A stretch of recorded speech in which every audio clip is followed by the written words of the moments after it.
Chers amis de Lingaero, bonjour, j'espère que vous allez bien. Me voici de retour pour une nouvelle vidéo dans la série Mots mal traduits par les pilotes francophones. Et aujourd'hui, je vous ai donné rendez-vous derrière cette magnifique biroute pour parler du mot « on ». Alors, un francophone en général, quand il va chercher à traduire le pronom « on », il va passer par le pronom « we » en anglais. Alors, « we » n'est pas forcément faux, mais ça va dépendre du contexte. Donc, on peut traduire « on » avec « oui », mais uniquement quand on parle de ce qu'on fait, toi et moi, ce que nous faisons. À ce moment-là, on peut effectivement utiliser le pronom « oui ».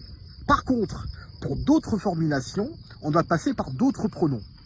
Alors, le premier concept à saisir quand on cherche à traduire « on » pour les formules impersonnelles, c'est ce que j'appelle le « you » impersonnel.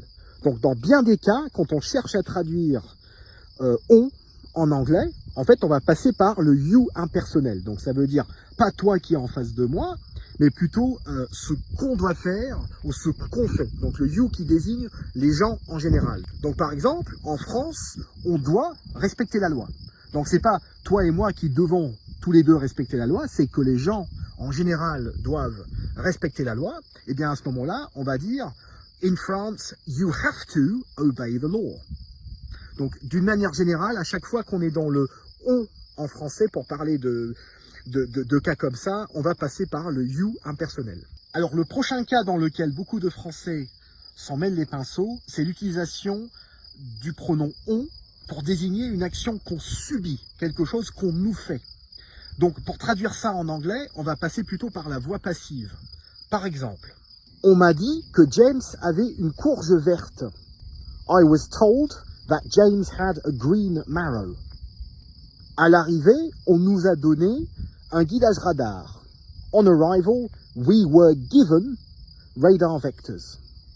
Quand on veut traduire « on » au sens de « on dit », dans le cadre d'un dicton, ce que disent les vieux pilotes, ce que disent les gens en général, à ce moment-là, on va passer par « they say ». On dit qu'en Suisse, les berges sont plus longues que les vallées. They say that in Switzerland, the riverbanks are longer than the valleys. Ou sinon, si on veut formuler autrement, on peut dire à la fin de la phrase « as they say ». Par exemple, on dit qu'il n'y a pas de bons pilotes, mais qu'il n'y a que des vieux pilotes. There are old pilots and bold pilots, as they say. Voilà donc quelques exemples de comment éviter de mélanger les pinceaux sur la traduction du pronom français « on ». J'espère que cette vidéo vous a plu. Bon vol à tous, bonne soirée, à très bientôt. Au revoir.